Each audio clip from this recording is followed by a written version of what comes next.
Well, we all want to figure out who we are. As Bob Dylan says, hey, everyone's their own creation. Just create it. We all want to know what that is. The affirmative way to go forward, how to play offense. But I found that that's hard, man. That's hard. What's much easier, and I think the reasonable first step to figuring out who we are is let's define who we're not. Let's pick out those people, places, things we do, habits we have that don't pay us back, that don't feed us tomorrow, that don't give us green lights in the future. Those investments that don't have ROI. Those ones that we keep waking up tomorrow and a little bit of a debit. Damn it, I got a hangover. I had the same amount of drinks at that bar as I have somewhere else, but I got a worse hangover. Well, maybe it's the conversation people we were hanging out with. Eliminate those. And by process of elimination, sheer mathematics, you end up with more room for the things that do feed you. So it's a much easier thing to start pointing out, you know what? I keep doing that and it doesn't pay me back. I'm not getting my compounding asset on that decision or those people, places, and things. Eliminate those, and by sheer mathematics, we end up with more of what does feed us and pay us back, who we are. What is, by definition, a green light? Being cool to your future self. Making choices we can engineer green lights, and then sometimes they're mystical. We love green lights. They're the left lane of life. No speed limit, window down, T-top open, cruising. We got our direction and a full tank of gas. Let's roll. We love them. We're in the right line at the supermarket. We're in the flow, as it's called. Flow. Right? Things are working out. Sometimes we're not even conscious of it. We were just in line and on time. Yes is the answer, and we're choosing the right things. Yeah. But it's investments that we make, choices we make. I noticed in writing the book that a lot of successes I had were engineered by habits and choices I made that had consistency. That's what I call a science to satisfaction. I believe there is a science to satisfaction. I noticed what I was eating, who I was hanging out with, when I was going to bed, how I was approaching the day. There were consistencies that led to times in my life where I had more joy and more success and was catching more green lights. I also noticed times where I was in a rut through my journals of, you veered from these tried and true habits that you had that were leading to success and giving you more green lights. Ooh, let's get back in our lane over here.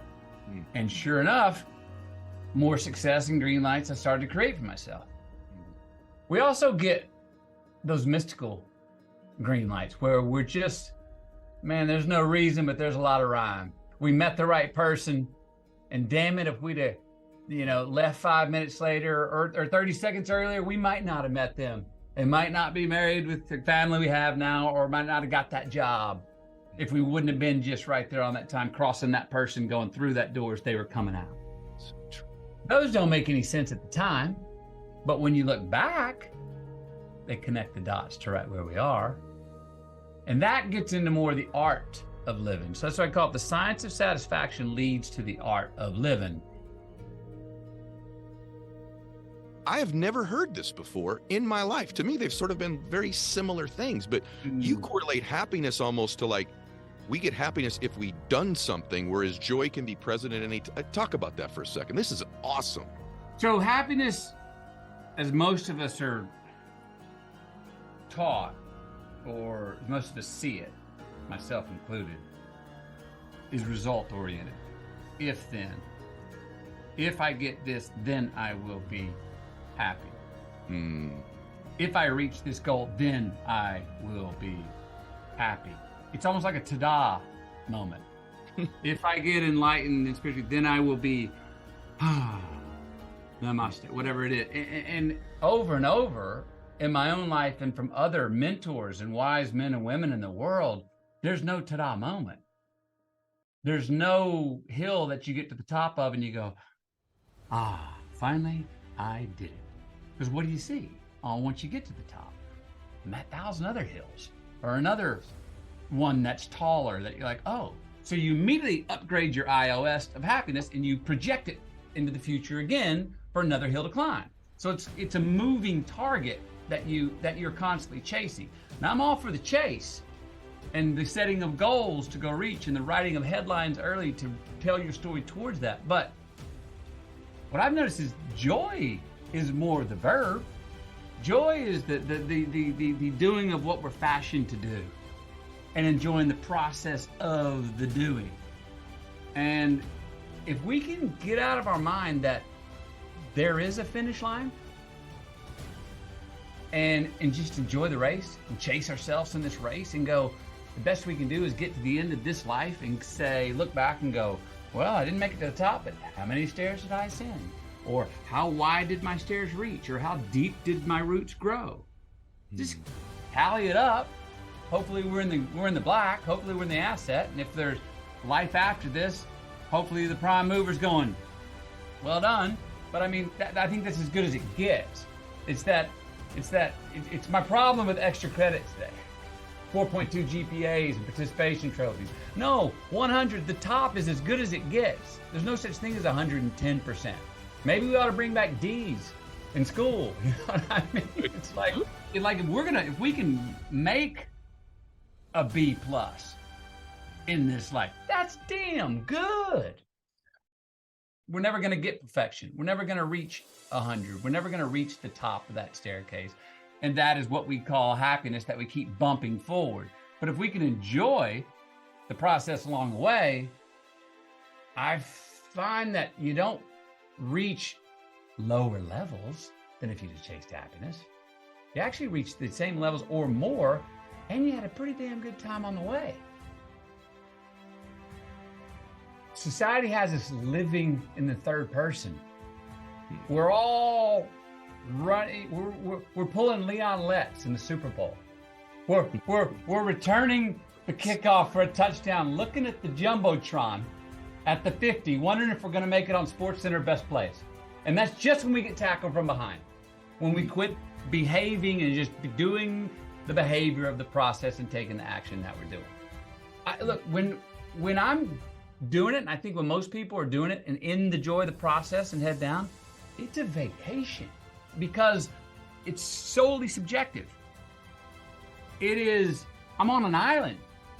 It is literally a vacation to have a singular obsession when you're doing that thing. Now, I understand it's a privilege. I have a wife who, when I go out the door every day to work, she tells me, I got the kids, don't look over your shoulder, go kick ass.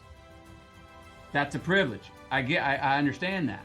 But when we're taking an action, we have to do it, or to do it with pleasure and enjoy and stay in the present of the action. The joy is if you bump the finish line almost to an unreachable place. Yeah. You kind of have like 5 areas you grade yourself on like almost every single day, right? Career, health, family, relation with God, and was it husbandry and fatherhood? Friends, right. So I'm checking in on my credits and debits. I'm trying to keep the 5 in the black. And we all know that, man, when our career's really cruising, the old fatherhood and husbandry can start slipping into the red. Friendships can kind of go into the debit section. I don't see a way to keep them all at peak condition, but it's just, again, checking. Don't let one of them drop too low into the red. Go tend that garden and pull some weeds on that one that's dropping into the red, even though you don't think you have time sometimes. And I got to get better. I've faltered on friendships, I think, mostly in probably the last 10 years. That's understandable with the family and stuff. Most of my friends understand, but I could have been a better friend, and I can be a better friend.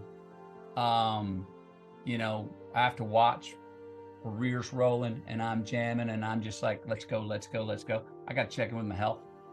Got to make sure that I'm keeping my mind, my body, my spirit healthy. And make sure I'm reminding myself, and especially when things are rolling well, remember to bend the knee, McConaughey, and say some thank you and be number 2 and look around and appreciate what you got in your life. Family, sometimes you get kids and the life becomes about the kids. And guess who the kids wouldn't be here without? Their mama, wife. Got to work on the husbandry stuff. Yeah, damn it. Forgot about that. A date. I thought we were all just kids because the kids need us, but I didn't think you did. Oh yeah, you do too. I need you too. We got to check in. Sometimes the kids are going great, and the relationship with the spouse isn't going as well. So it's trying to keep all of those in the black, or at least not letting any of them get too low into the red. And you know what a good tip is? It's a simple one that has done wonders, and I had a friend remind me of this 2 years ago. And it goes back to that earlier thing about not needing, not always soliciting. It's so easy to do. Just send a, hey, think about you, how you doing, to a friend. You don't, because when do we usually call those ones we hadn't called them off? When we need something. We need it. Right? Yeah. But just sit, and they call back, go, yeah, everything's good. What do you need? Nothing, man, just checking. That goes so far. Oh, it goes, and I know it because I've received some of those from my friends that are going, no, I didn't need nothing. I'm just checking on you. I'm like, oh, thanks, man. Okay. Yeah. Bet you're still there.